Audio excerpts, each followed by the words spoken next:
EJU exam.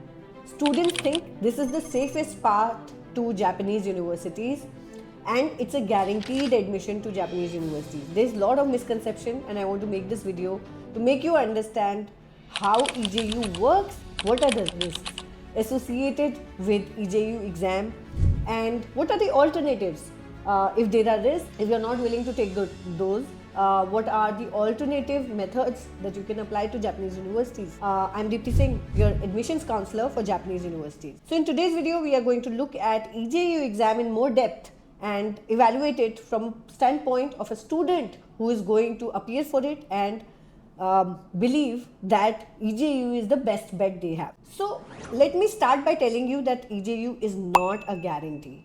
Passing, because EJU is precisely not a pass or fail exam. You will get graded on this exam. So you will receive grades on each subject that you choose.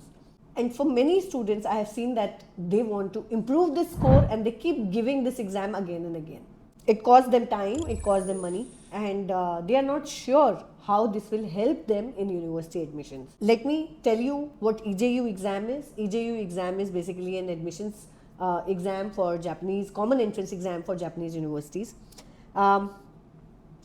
This exam is not a pass or fail exam, and that is why how other students are performing in this exam highly matters, right? So there is no fixed cutoff. Let's say you receive, you get above 100 points in some subject, but that does not guarantee you admission. You still have to go through the process of university admissions. First, let me tell you the reality of the competition. So EJU exam, it's picking up popularity in India, but there are many students who take this exam who are academically more, they are already in Japan. Since these students are in Japan, obviously they are more well versed with Japanese education system. They are better at Japanese language, and language can also be one of the parts in the exam. And they are already trained in the Japanese syllabus. So which is why they happen to perform better, right? So which is why this exam is already uneven from the start, if you're an international student and if you have limited knowledge of Japanese syllabus and Japanese language. Now, what are the drawbacks of EJU exam? Number one is the language proficiency. So even N1 or N2 students will somehow a little bit struggle with this exam because you have to do reading, writing, listening of Japanese within that time frame, and it's not easy. Second is wrong subject selection. Subject selection is one thing, but after you have selected the subject, many students, after they research more about universities, they might change their mind about which course they want to study. And it happens, EJU exam happens only twice a year, which is why it will take you, at least 6 months to 1 year to change that subject selection in the next cycle. Third risk is limited attempts. As I said, it happens only twice in a year, and which is why you can only appear for it for limited times. You can't go on taking this exam and wasting your time. So these are some of the problems. Now, what is the solution for this exam? What should you do in case you do not want to make these mistakes and you want a solution which is a good alternative to this? Many students do not know about university scholarships. So these university scholarships are available for English taught programs. I'm particularly talking to students who will be applying for English taught programs. You can directly apply to universities instead of getting through the EJU exam.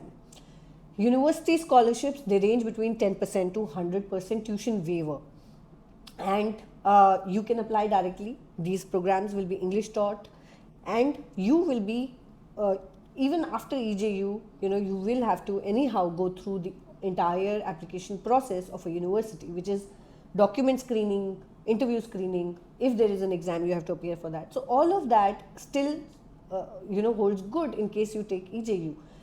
If you are applying directly through university scholarships, you can skip EJU exam and apply directly. Now, during university scholarships, you will be evaluated on the following basis. You will be assessed on your documents that are submitted. You will be assessed on the interview, your statement of purpose, and overall intent and clarity to join that course. So this is the smarter course of action according to me, and this is directly linked to university admission, and you will be evaluated on your overall profile rather than just on one examination. So this is my suggestion to you. If you are going for an English taught program, look at university scholarships and university admission directly. There is, if only you are very ambitious and you are targeting certain universities, I would say EJU scores will be very effective. To know more about this, you will need to speak to us personally and evaluate which is the better course of action for you. Subscribe to the channel if you like this content, and don't forget to hit the bell icon for every video update that we make. Thanks a lot.